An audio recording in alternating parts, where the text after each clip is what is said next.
문재인 대통령께서 국방부 업무 보고 중에 이 말씀을 하셨어요. 그 많은 돈 갖고 뭘 했는지 근본적 의문이 든다.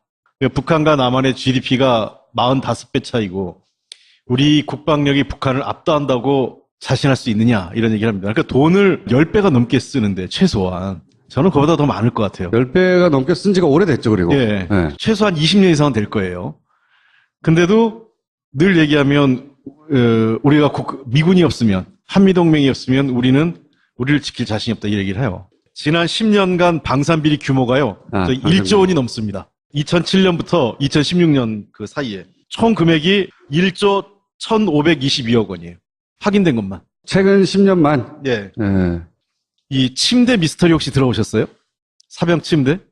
얘기했죠, 여러 번. 예. 우리 침대가 개별 이렇게 침대가 아니라 침상이라고 그래요.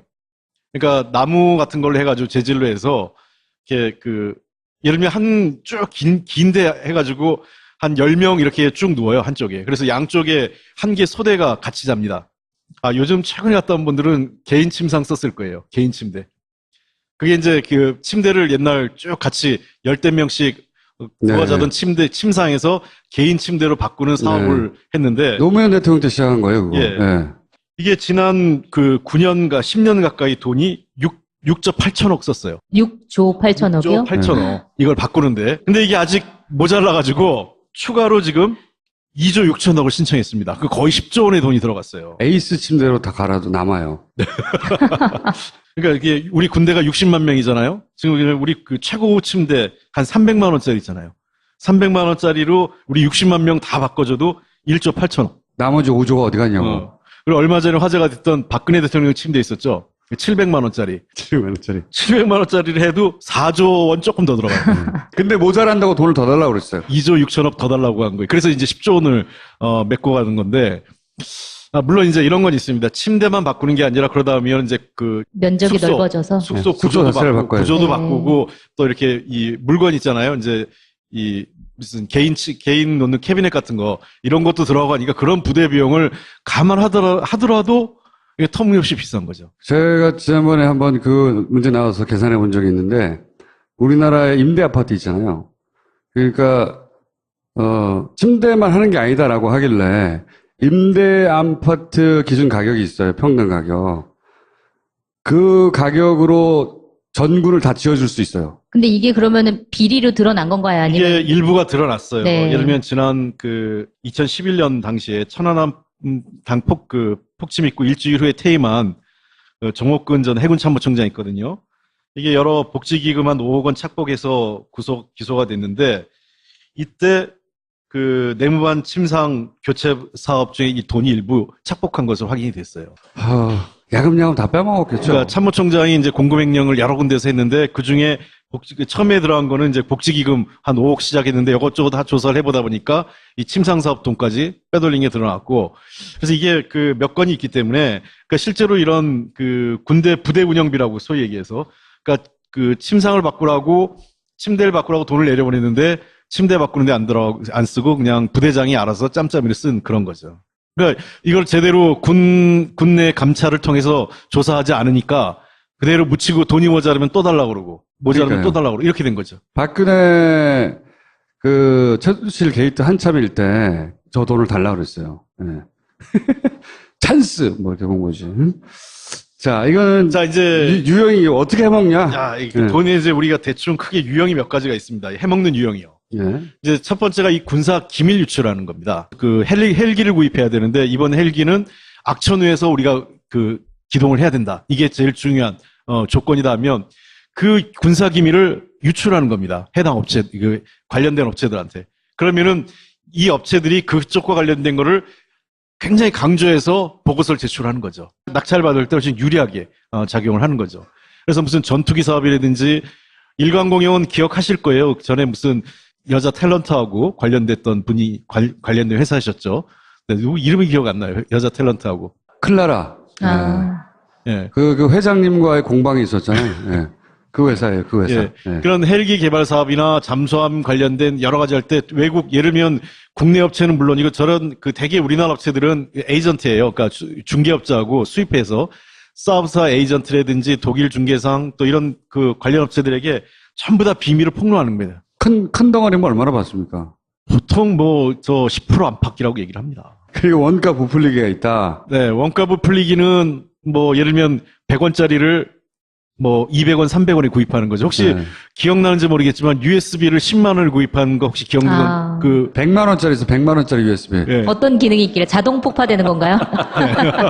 그러니까 이 원가 부풀리기는 진짜 많이 일어나는 겁니다. 이 각종 무슨 여기 나오죠 기상 관측 라디오 전대라든지 뭐 탐지 장비 뭐 이런 여러 가지 물건들을 할 때마다 원래 단가는 뭐 10,000원, 20,000원, 10,000원이 정상가인데 이거를 부풀려 가지고 20,000원, 30,000원 하고 이제 리베이트를 받는 거죠. 정말 군대 옛날에 저도 다녔을 때면 군복이라는 게 희한한 게 여름에는 덥고 겨울에는 추워요. 네, 특수 군복이에요. 그래가지고 그러니까 이제 그리고 군화 우리가 옛날 신을 때도 요즘 이 등산화 아웃도어 신발 얼마나 좋습니까? 가볍고 튼튼하고요. 근데 우리 군화 같은 경우는 이 못이 튀어나와요. 그러니까 옛날에 제가 신었을 때 어떻게 하냐면 막 오래 신고 행군을 하다 보면 못이 위로 올라와가지고 발을 찔러서 피가 나요. 저도 피가 난 적이 있었어요. 제가 보기엔 있잖아요. 그 업체들 중에 가장 후진 업체를 네. 골라서 가장 원가를 크게 부풀려서 빼먹으려고 하는 것 같아요. 그거는 이제 네. 주로 어디와 관련됐냐면 그 보훈단체와 관련이 많이 되어 있습니다. 특히 제한군인의 산하에 여러 그 수의 계약하는 업체들이 있어요. 그러니까 그런 단체에서 이 군수품, 군납품, 일단 병사들이, 장병들이 쓰는 물자를 아주 이 엉성하게 갖다 오는 거죠. 그건 이제 원가 부풀리기 뿐만 아니라 나중에 보면 이제 그러니까 불량품 납품하는 거 연계되어 있는. 근절되지 않는 게, 그걸 그냥 직업 군인들은 당연한 수입의 일부로 선배들로부터 쭉 물려받아 왔던 것 같아요. 예. 그래서 그 죄의식도 없는 것 같고. 그때 군화, 휴식 시간만 되면 야전삽이나 총으로 막 위를 때려요. 못을 내려가게 하려고. 그래서 이제 그걸 부작용을 막으려고 기억나시는지 모르겠어요. 그래서 본드로 붙였어요. 접착제로 붙였더니 어떤 일이 벌어졌습니까? 기억나시죠? 그게 떨어지는 거예요. 접착제 불량으로. 그 본드 얼마 한다고 그것도 싸구려 본드로 붙여가지고. 이런 것도 이유도 있는 것 같아요. 또 하나는 우리가 사실 군대는 전쟁을 하지 않으면 정말 큰 유휴 인력이에요. 실제로는. 미군만 하더라도 전쟁을 일으킨 이유 중에 하나가 군수산업이 그래야 장사를 할 수도 있기도 하지만 이 군대를 계속 돌리는 이유도 있는데 그래서 미군 같은 경우는 전투에 참여해 본 적이 없는 사람들은 장군도 못 되고 그런 게 있잖아요. 예. 우린 전쟁이 있어야지. 생각해보면 한국 전쟁 이후로 베트남에 잠깐 갔다 온 거 말고는 자기들이 막 군인이라고 막 힘주고 장군이라고 하는데 전투 한 번 해본 적이 없는 사람들이에요, 이 사람들이. 근데 이러다가 전쟁 나면 신발 밑창 떨어지고. 그러니까 두려움이 있는 거예요, 두려움이. 전쟁 나면 안 된다. 미군이 도와줘야 된다. 이건 직장인이지. 군대라고 하는 직장에 들어간 직장인일 뿐이지 제가 보기에는 이게 군인인가 싶어요. 원래 미국 같은데 이 아웃도어 산업을 이끌어가는 게 군납업체예요. 그러니까 제가 기억나는 게 90년대 초반에 그 걸프전 있었잖아요. 걸프전 때 미군한테 제공했던 그 사막에서 이 방풍, 그 다음에 이 모래가 들어온 걸 다 막기 위해서 옷이 배급됐는데 그 옷이 얼마나 좋았는지 그 당시 여기 그 이태원이나 이런데 그 불법으로 그 옷이 유통됐는데 그 당시 가격이 20만 원이 넘었어요. 근데 누가 입고 왔냐면 제가 이제 그때 군대에 있을 때 그 옷을 입고 오신 분이 KBS PD가 한 분 입고 왔는데 그 다큐멘터리 찍는데 이분이 그 옷을 너무 잘하는 거예요. 너무 옷이 좋다고. 그러니까 자기가 자연 다큐멘터리 찍는 분인데 야외 어딜 가도 이것만큼 좋은 옷이 없다는 거예요. 아니, 군납품이 최고의 퀄리티인데 거꾸로. 네. 우리는 최하품질이잖아요. 최하품질. 그렇죠. 근데 이런 군대 비리들이 드러날 수 있는 계기가 없었던 건가요, 이제까지? 있었죠. 있었죠. 근데 왜 이런 것들이 계속되고 있는 거죠? 하나는 이게 군 검찰제도 문제가 있어요. 그러니까 기본적으로 우리 군내 비리는 군 검찰이 하잖아요. 근데 군 검찰이라는 게 보면 다 부대장의 지휘를 받아요. 아니, 그리고 자기들은 평생, 그 사람들 직업군이잖아요. 평생 군대에 있었고, 나가서도 군 커뮤니티와 연결돼 있는데, 매몰차게 못하거나, 최대한 줄이려고 하거나, 뭐 그런 속성이 있는 것 같아요, 보면, 기본적으로. 그리고 감사나 이런 것들이 이제 어쨌든 제대로 안 안 된다는 되는 거죠. 그러니까 이제 첫 번째 군에 대해서는 우리 민간사법제도가 적용이 안 되잖아요. 군법이 적용되니까 어떤 문제가 벌어지냐면 처음에 이 수사를 할 때는 헌병이에요. 헌병은 다 알겠지만 사단은 사단장이 지휘를 받고 군사령부는 군사령관 지휘를 받아요. 그러니까 이 헌병부터가 제대로 된 수사하기 어려운 거죠. 그러니까 예를 들면 사단장이 비리를 하는데 그 사단장을 헌병이 어떻게 수사합니까? 그리고 대학이 하나잖아요. 사실상 육사 하나. 모든 주요 지휘관들이 선후배인 거예요. 같은 대학에. 군 검찰도 그 부대 군 사령관의 지휘를 받고. 그래서 제가 보기에는 그런 게 짬짬이 구조가 생기는 거예요. 제대로 수사하기도 어렵고. 제가 보기에는 있잖아요. 여기는 다 그 엄벌에 쳐야 되고, 이거 반역죄거든요. 반역죄 사실은. 이명박 대통령이 잘한 건 하나 있어요. 잘한 게 있어요? 예, 하나 얘기하면. 별로 듣고 싶어 하지 않는 것 같아요. 이명박 대통령이 몰래 그냥 이 얘기를 합니다. 네. 이게 선수가 선수를 알아보는 거죠. 네. 뭐냐면. 자기가 너무 잘 아니까. 그러니까, 그렇죠. 내가 해봐서 알다. 이 그분 잘 쓰는 표현이에요. 내가 해봐서 아는데. 그러니까 뭐라고 얘기하냐면 국방비를 이분이 줄입니다. 네. 그러니까 계속 참여정부 때까지만 해도 국방비가 7%, 8%에서 많이 오르다가 이명박 대통령 때부터 5%, 6%로 떨어져요. 네. 그래서 국방이 비리 이것만 줄여도 이거 충분히 할 수 있어. 이런 얘기를 하세요. 네. 그래서 이제 방사청장에 기재부 출신도 갖다 놓고 그래서 이거를 좀 개혁하려고 손을 대다가 사실은 천안함 사건 나고 연평도 사건 나면서 허물어졌어요. 제가 보기엔 말이죠. 남이 먹는 게 아까워서 그런 거예요. 내가 못 먹을 바에는 남도 못 먹게 하겠다. 자, 문서도 위조했다. 이 문서 위조는 결국 이제 성능을 조작하는 거죠. 그러니까 예를 들면 실험을 했는데 테스트에 실패했어요. 네. 근데 성공했다고 해서. 그렇죠. 예를 들면 그래서 지난번에 방탄복 사건 같은 유명한 건데 방탄복이 총알이 뚫려. K9 자주포 이게 아시다시피 이번에 최근에 터져가지고 포가 터져서 그러니까 포탄이 포 안에서 터져가지고 쏴서 터진 게 아니라요. 그래가지고 이제 장병들이 희생당한 안타까운 일이 희생이 있었는데 말이 안 되는 일이네요. 예, 그리고 이 K9 자주포는 굉장히 고장이 자주 납니다. 아시겠지만 연평도 때 9문이가 있었는데 그중에서 3문이 고장 정상 작동을 안 해서 대응 사격을 못 해요. 연평도 포격 당시에도. 근데 이런 K9 자주포라든지 등등 여러 가지 물건들 뭐냐면 당초 이 테스터하고 원래 성능의 우리가 스펙이라고 그러죠. 그거에 맞춰서 납품을 해야 되는데 조사해보니까 안 돼요. 그럼 수치를 바꾸는 겁니다. 되는 걸로. 그래서 납품면은 이제 멀쩡한 거죠. 예를 들면 아까도 말씀드렸던 총알을 맞으면 총알이 뚫리는 방탄복이 총알을 막을 수 있는 방탄복으로 둔갑되는 거죠. 근데 그걸 입고 하면 우리 장병들은 어떻게 됩니까? 그거를 오케이 하는 사람들한테 그걸 입힌 다음에 총을 쏴야 돼요. 네가 오케이 했잖아. 하고. 네. 그러니까 이 문서 위조가 주로 이제 불량품의 시초가 되는 거예요. 예를 들면 지난번에도 했지만 우리 수륙 양육 장갑차가 실험 테스트하다가 물속에 그냥 빠져버려가지고 장병 3명이 희생된 적도 있었어요. 예, 그리고 늘 우리 명품 국산 탱크라고 하는 흑표 실전에 쓰기 참 어렵습니다, 지금. 그걸 알아서 지금 안 된다고 그러는 걸까요? 우리가 북한하고 붙으면? 이 수리온 같은 경우는 우리가 흔히 아직도 수리온이라고 그러잖아요. 수리온. 그러니까 이게 비리백화점 카이가 원가 부풀리기도 있고, 예, 예. 비자금 조성, 분식회계도 하고, 그다음에 아시다시피 불법 청와대 채용. 수석비서관은 누구시죠? 이정현. 그 유명한 이정현 수석이 이번에 얼마 전에 이 카이에 검찰이 수사하러 갔더니 그분이 거기 앉아 계시더라고요. 사장방에 왜 앉아 있는지 네. 모르겠어요. 당시 국방위에 계셔서 예. 국방 관련 군수업체들 몇 군데를 일정을 급하게 잡으셔서 하필 압수수색한 날 아침에. 거기만 아니시라고 하는데 참 오비락도 아니고 납품 비리는 일종의 이거는 그냥 아예 문서도 아니고 늘 하는데 납품을 이제 후려치는 거죠. 예를 들면 수량을 줄이거나 또는 원래 약정된 물자가 아닌 다른 물자를 보내주거나 이런 식으로 하는 겁니다. 우리가 자동차 수리점을 갔는데 순정품이라고 아시죠? 정품을 안 쓰고 예, 배터리 같은 경우도 우리 자동차의 배터리가 원래 정품이 있는데 그거보다 용량이 작은 거 이렇게 네, 막 비표를 집어넣고 이런 쓰거나. 경우 있잖아요. 그러면 자동차가 갑자기 가서 쓰는 경우도 있죠. 요즘 전기 제품에도 많아서 그런 것처럼 납품 비리를 하게 되면 이제 불량식품 아, 패티도 네.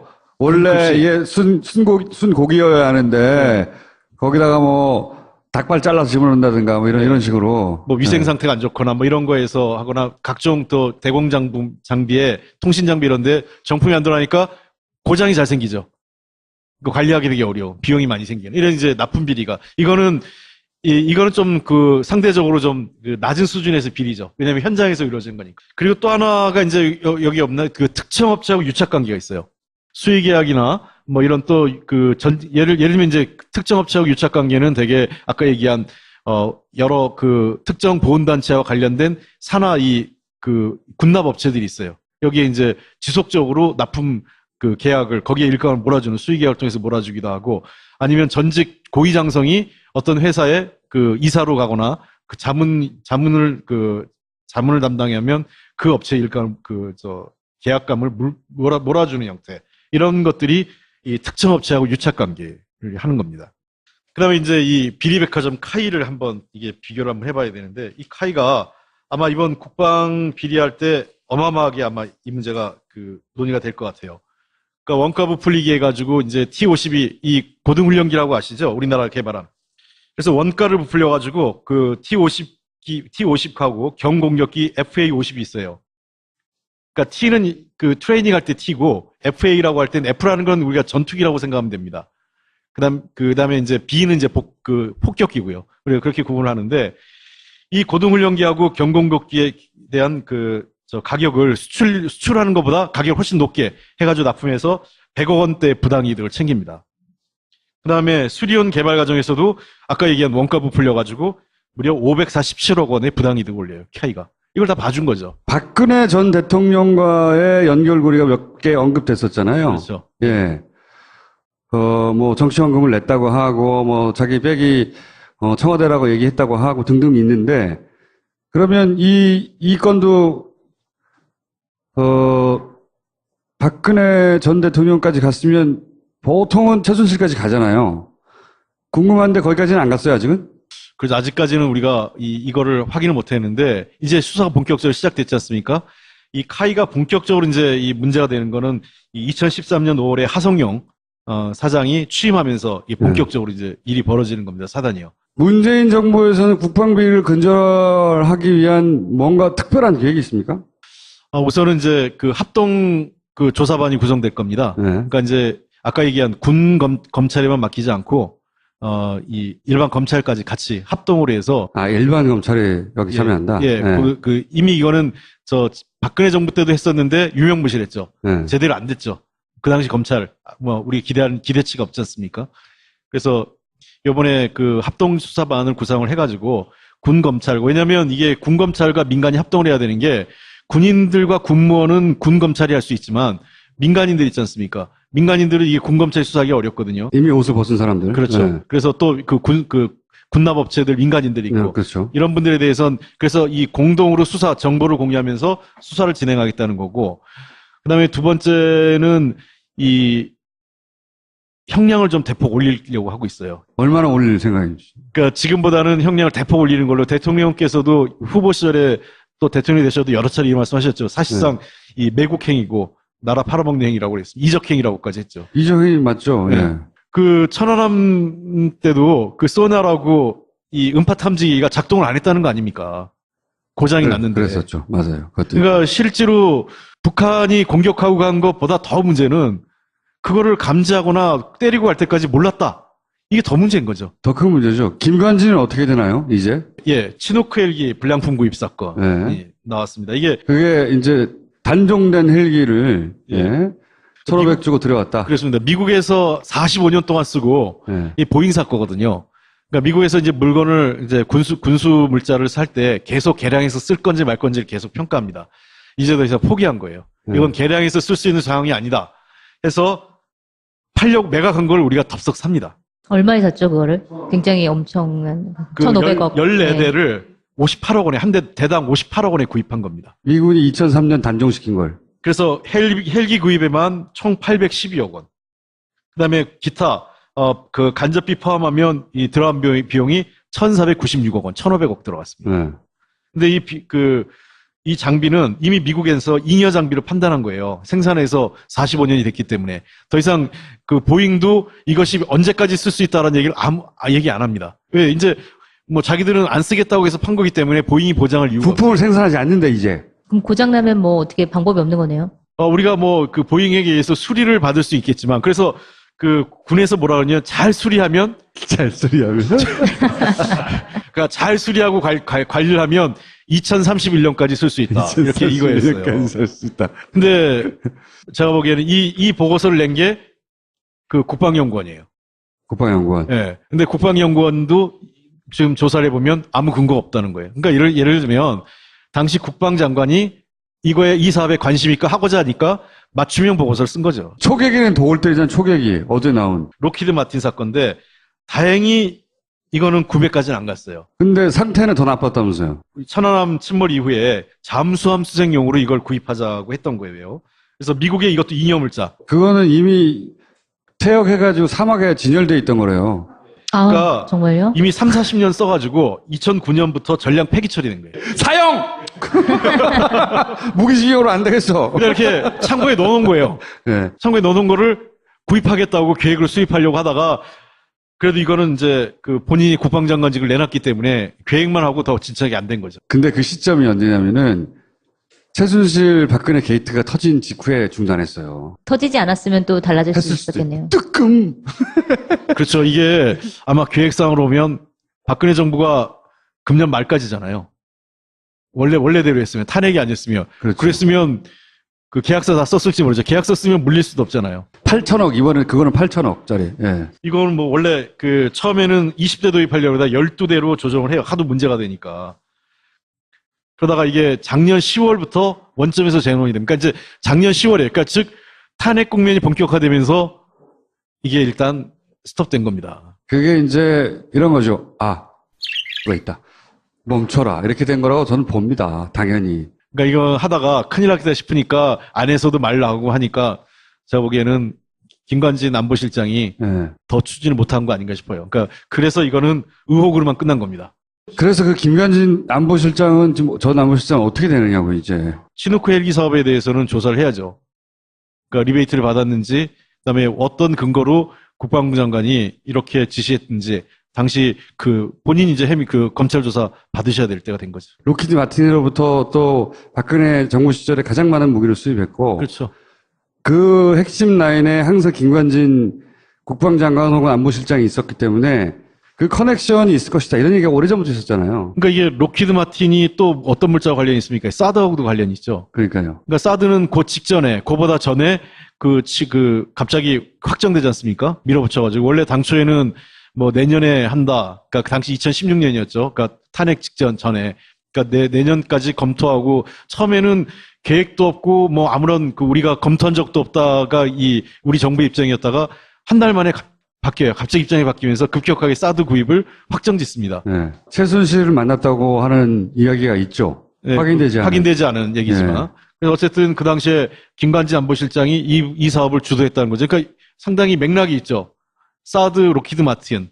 그 다음에 이 초계기, 사실 고물 초계기, 로키드 마틴. 네. 이게 전부 다 일사천리로 밀어붙이려고 했다가 하나는 성공하고 하나는 실패했던 거죠. 정황상으로는 굉장히 의심이 가는 사안이 있고, 그리고 그 핵심 관계자가 누군지도 알고, 그리고 사드 같은 경우에는 단순히 방산비리가 아니라 우리 정부의 어떤 외교적 옵션 하나를 뺏어버렸다는 점에서 이 반역죄라고 보여질 정도 큰 죄를 지었고, 그리고 대선 기간에 갑자기 기습 배치를 했고, 뭐 등등등 많잖아, 따지면. 지금 근데 왜 책임을 제대로 묻지 못하고 있느냐, 이 답답함. 이 중국 때문에 피해가 어마어마합니다. 사드 관련 중국의 보복이 현대자동차는 중국 사업에서 자동차 판매량이 반 이상으로 줄었어요. 그 다음에 지금 우리나라 갔던 롯데, 신세계 다 빈손으로 지금 나와야 될 판이고, 그러니까 단순하게 이럴 바에 그냥 우리가 미국이 운영하지 않고 우리가 사서 구입하는 게 훨씬 더 쌌을 수도 있다는 생각이 듭니다. 아니, 그건 알겠는데, 제 말은. 그래서 김관진 안보실장이나 그 안보 라인에 있었던 사람에 대한 어떤 법적 책임 추궁이라든가 이건 언제 되나요? 그 의원님이 결정할 사안은 아닌데 아시는 거 없어요? 우리 치누크 헬기 네. 조사가 들어갔기 때문에 거기서부터 시작이 될 것 같아요, 저는요.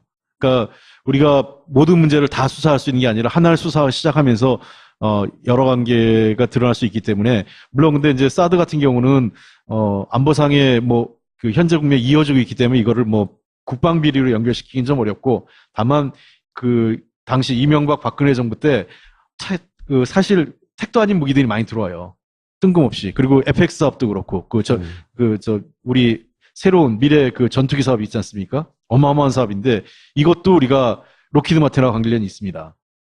이걸 다 김관진 장관하고 관련이 있다는 의혹이 있기 때문에, 이런 부분은 이 치누크 헬기 사업을 조사를 해서 전반적인 당시 군수물자, 소위 얘기해서 미국의 군수물자를 도입하는 과정에서의 비리, 또 여러 가지 문제를 이제는 시작 조사를 해봐야 되는 거죠. 그래서 어쨌든 다 잡아드릴 거죠? 비리가 있으면 다 잡아드려야죠. 그리고 왜 소중한 자꾸 걸 뺏어야죠. 의원님인데 검사 아니신데 왜? 제가 잡아드린 거 아니고, 의원님이라도 잡아드려주세요, 그러면. 아마 제가 보기엔 상당수 저희들이 좀 파악한 게 있고요. 이번에 국정감사 하지 않습니까? 10월 달부터 이제 연휴 끝나고 나면 국정감사 시작인데, 저는 이제 국방위가 아니기 때문에 국방위의 여러 의원님들이 확보한 자료가 깜짝 놀랄 만한 것도 있고, 저도 지난번 사자방 첫 번째 시리즈, 저는 산업자원통상위에 있어서 이 자원외교, 자원개발 관련돼서 정말 깜짝 놀랄 만한 자료들을 좀 확보한 게 있습니다. 자원외교 관련해서요? 네. 그럼 한 가지만 마지막 질문인데. 그래서 이명박 전 대통령이 불려 나옵니까? 좀 지켜봐 주십시오. 뭔가 기대되는. 조금만 기다려 주십시오. 아직까지는 아니지만 그런 고리들이 조금씩 보여요. 그래서 저희들도, 왜냐면 이제 우리 정부 부처의 자료들을 우리가 직접 볼 수 있는, 여당이 되면서 볼 수 있는 기회가 있기 때문에, 그래서 아까 얘기한 이런 치누크 헬기 사업 같은 것도 일어나는 게 그런 겁니다. 조금만 기다려요. 그럼 10월 달 되면 각각 네, 10월 달 이런 거죠. 국정감사를 통해서 의원들이 막 이것저것 얘기를 합니다. 그래서 우리 국회의원들의 면책 특권이 중요합니다. 막 지를 수 있으니까. 예. 약간 확실하지 않은 거지만 어느 정도 근거가 있을 때 그거를 얘기하면 검찰이 그걸 갖고 수사를 하거나 혹은 언론이 보도를 하기 시작하면서 취재를 하기 시작해서 예. 더 파헤치게 되는 거죠. 파헤치게 되는 겁니다. 그래서 이 10월 달에 있는 국감이 매우 중요합니다. 왜냐하면 10월에 과거 정권과 새로운 정권의 연결점이 있습니다. 내년만 해도 과거 정권 문제가 아니라 이제 우리 정권에 대한 국감이 되는데, 이번 국감이 지난 정권에 대한 사실상 마지막 국감이라고 할 수 있겠죠. 알겠습니다. 의원님이 그 역할을 못하면 바보. 참. 자, 국감에서 네. 홍 의원님의 활약을 기대하면서 꼭 끌어올려 주세요. 문재인 대통령께서 국방부 업무 보고 중에 이 말씀을 하셨어요. 그 많은 돈 갖고 뭘 했는지 근본적 의문이 든다. 북한과 남한의 GDP가 45배 차이고 우리 국방력이 북한을 압도한다고 자신할 수 있느냐, 이런 얘기를 합니다. 그러니까 돈을 10배가 넘게 쓰는데 최소한 저는 그보다 더 많을 것 같아요. 10배가 넘게 쓴 지가 오래됐죠, 그리고. 예. 네. 최소한 20년 이상은 될 거예요. 근데도 늘 얘기하면 우리가 미군이 없으면, 한미동맹이 없으면 우리를 지킬 자신이 없다, 이 얘기를 해요. 지난 10년간 방산비리 규모가요, 1조 원이 넘습니다. 2007년부터 2016년 그 사이에 총 금액이 1조 1,522억 원이에요. 확인된 것만. 최근 10년만. 예. 예. 이 침대 미스터리 혹시 들어보셨어요? 사병 침대? 얘기했죠, 여러 번. 예. 우리 침대가 개별 이렇게 침대가 아니라 침상이라고 그래요. 그러니까 나무 같은 걸로 해가지고 재질로 해서 이렇게 예를 들면 긴데 해가지고 한 10명 이렇게 쭉 누워요, 한쪽에. 그래서 양쪽에 한 개 소대가 같이 잡니다. 요즘 최근에 갔다 온 분들은 개인 침상 썼을 거예요. 개인 침대. 그게 이제 침대를 옛날 쭉 같이 10대명씩 누가 자던 침상에서 개인 침대로 바꾸는 사업을 했는데. 노무현 대통령 때 시작한 거예요, 그거. 예. 예. 이게 지난 9년가 10년 가까이 돈이 6조 8천억 썼어요. 6조 8천억이요? 6조 8천억. 이걸 바꾸는데. 근데 이게 아직 모자라가지고 추가로 지금 2조 6천억을 신청했습니다. 거의 10조 원의 돈이 들어갔어요. 에이스 침대로 다 갈아도 남아요. 그러니까 이게 우리 군대가 60만 명이잖아요. 지금 우리 최고 침대 한 300만 원짜리 있잖아요. 300만 원짜리로 우리 60만 명 다 바꿔줘도 1조 8천억. 나머지 5조가 어디 갔냐고. 그리고 얼마 전에 화제가 됐던 박근혜 대통령 침대 있었죠. 700만 원짜리. 700만 원짜리. 700만 원짜리를 해도 4조 원 조금 더 들어가요. 근데 모자란다고 돈을 더 달라고 그랬어요. 2조 6천억 더 달라고 한 거예요. 그래서 이제 10조 원을 메꿔 가는 건데, 물론 이제 이런 건 있습니다. 침대만 바꾸는 게 아니라 그러다 보면 이제 옷이 유통됐는데 그 당시 가격이 20만 원이 넘었어요. 근데 누가 입고 왔냐면, 제가 이제 그때 군대에 있을 때 그 옷을 입고 오신 분이 KBS PD가 한 분 입고 왔는데 다큐멘터리 찍는데 이분이 그 옷을 너무 잘하는 거예요. 너무 옷이 좋다고. 그러니까 자기가 자연 다큐멘터리 찍는 분인데, 야외 어딜 가도 이것만큼 좋은 옷이 없다는 거예요. 아니, 군납품이 최고의 퀄리티인데, 거꾸로. 네. 우리는 최하품질이잖아요, 최하품질. 그렇죠. 근데 이런 군대 비리들이 드러날 수 있는 계기가 없었던 건가요, 이제까지? 있었죠. 있었죠. 근데 왜 이런 것들이 계속되고 있는 거죠? 하나는 이게 그 군 검찰제도 문제가 있어요. 그러니까 기본적으로 우리 군내 비리는 군 검찰이 하잖아요. 근데 군 검찰이라는 게 보면 다 부대장의 지휘를 받아요. 아니, 그리고 자기들은 평생, 그 사람들 직업군이잖아요. 평생 군대에 있었고, 나가서도 군 커뮤니티와 연결돼 있는데, 그, 매몰차게 못하거나, 최대한 줄이려고 하거나, 뭐 그런 속성이 있는 것 같아요, 보면. 기본적으로. 그리고 감사나 이런 것들이 이제 어쨌든 제대로 안 안 되는 된다는 거죠. 그러니까 이제 첫 번째 군에 대해서는 우리 민간 사법제도가 적용이 안 되잖아요. 군법이 적용되니까 어떤 문제가 벌어지냐면 처음에 그 이 수사를 할 때는 헌병이에요. 헌병은 다 알겠지만 사단은 사단장의 지휘를 받고 군사령부는 군사령관 지휘를 받아요. 그러니까 이 헌병부터가 제대로 된 수사하기 어려운 거죠. 그러니까 예를 들면 사단장이 비리를 하는데 그 사단장을 헌병이 어떻게 수사합니까? 그리고 대학이 하나잖아요. 사실상. 육사 하나.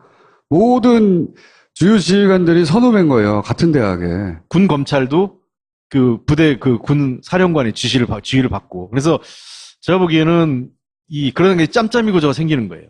그 제대로 수사하기도 어렵고. 제가 보기에는 있잖아요. 여기는 다 그 엄벌에 쳐야 되고, 이거 반역죄거든요. 반역죄 사실은. 이명박 대통령이 잘한 건 하나 있어요. 잘한 게 있어요? 예, 하나 별로 얘기하면 듣고 싶어 하지 않는 것 같아요. 이명박 몰래 그냥 이 얘기를 합니다. 네. 이게 선수가 선수를 알아보는 거죠. 네. 뭐냐면 자기가 너무 잘 아니까. 굉장히 강조해서 보고서를 제출하는 거죠. 낙찰받을 때 훨씬 유리하게 작용을 하는 거죠. 그래서 무슨 전투기 사업이라든지 일광공영은 기억하실 거예요. 전에 무슨 여자 탤런트하고 관련됐던 분이 관련된 회사셨죠. 누구 이름이 기억 안 나요. 여자 탤런트하고. 클라라. 아. 예. 그 회장님과의 공방이 있었잖아요. 예. 그 회사예요, 그 회사. 예. 예. 그런 헬기 개발 사업이나 잠수함 관련된 여러 가지 할 때 외국 예를 들면 국내 업체는 물론 이거 저런 그 대개 우리나라 업체들은 에이전트예요. 그러니까 중개업자하고 수입해서 사업사 에이전트라든지 독일 중개상 또 이런 그 관련 업체들에게 전부 다 비밀을 폭로하는 겁니다. 큰 덩어리면 얼마나 받습니까? 보통 뭐 저 10% 안팎이라고 얘기를 합니다. 그리고 원가 부풀리기가 있다. 네, 원가 부풀리기는 뭐 예를 들면 100원짜리를 뭐 200원, 300원에 구입하는 거죠. 혹시 네. 기억나는지 모르겠지만 USB를 10만 원을 구입한 거 혹시 기억나는 100만 원짜리 있어, 100만 원짜리 USB. 예. 어떤 기능이 있길래 자동 폭파되는 건가요? 그러니까 이 원가 부풀리기는 진짜 많이 일어나는 겁니다. 이 각종 무슨 여기 나오죠 기상 관측 라디오 전대라든지 뭐 탐지 장비 뭐 이런 여러 가지 물건들을 할 때마다 원래 단가는 뭐 10,000원, 20,000원, 10,000원이 정상가인데 이거를 부풀려가지고 20,000원, 30,000원에 하고 이제 리베이트를 받는 거죠. 정말 군대 옛날에 저도 다녔을 때면 군복이라는 게 희한한 게 여름에는 덥고 겨울에는 추워요. 네, 특수 군복이에요. 그래가지고 그러니까 이제 그리고 군화 우리가 옛날 신을 때도 요즘 이 등산화 아웃도어 신발 얼마나 좋습니까? 가볍고 튼튼하고요. 근데 우리 군화 같은 경우는 이 못이 튀어나와요. 그러니까 옛날에 제가 신었을 때 어떻게 하냐면 막 오래 신고 행군을 하다 보면 못이 위로 올라와가지고 발을 찔러서 피가 나요. 저도 피가 난 적이 있었어요. 제가 보기엔 있잖아요. 그 업체들 중에 가장 후진 업체를 네. 골라서 가장 원가를 크게 부풀려서 빼먹으려고 하는 것 같아요. 그거는 이제 네. 주로 어디와 관련됐냐면 그 보훈단체와 관련이 많이 돼 있습니다. 특히 제한군인의 산하에 여러 그 수의 계약하는 업체들이 있어요. 그러니까 그런 단체에서 이 군수품, 군납품, 일단 병사들이, 장병들이 쓰는 물자를 아주 이 엉성하게 갖다 오는 거죠. 그건 이제 원가 부풀리기 뿐만 아니라 나중에 보면 이제 그러니까 불량품 납품하는 거 연계되어 있는. 근절되지 않는 게, 그걸 그냥 직업 군인들은 당연한 수입의 일부로 선배들로부터 쭉 물려받아 왔던 것 같아요. 예. 그래서 그 죄의식도 없는 것 같고. 그때 군화, 휴식 시간만 되면 야전삽이나 총으로 막 위를 때려요. 못을 내려가게 하려고. 그래서 이제 그걸 부작용을 막으려고 기억나시는지 모르겠어요. 그래서 본드로 붙였어요. 접착제로 붙였더니 어떤 일이 벌어졌습니까? 기억나시죠? 그게 떨어지는 거예요. 접착제 분량으로. 그 본드 얼마 한다고 그것도 싸구려 본드로 붙여가지고. 이런 것도 이유도 있는 것 같아요. 또 하나는 우리가 사실 군대는 전쟁을 하지 않으면 정말 큰 유효 인력이에요. 실제로는. 미군만 하더라도 전쟁을 일으킨 이유 중에 하나가 군수산업이 그래야 장사를 할 수도 있기도 하지만 이 군대를 계속 돌리는 이유도 있는데 그래서 미군 같은 경우는 전투에 참여해 본 적이 없는 사람들은 장군도 못 되고 그런 게 있잖아요. 예. 우린 전쟁이 있어야지.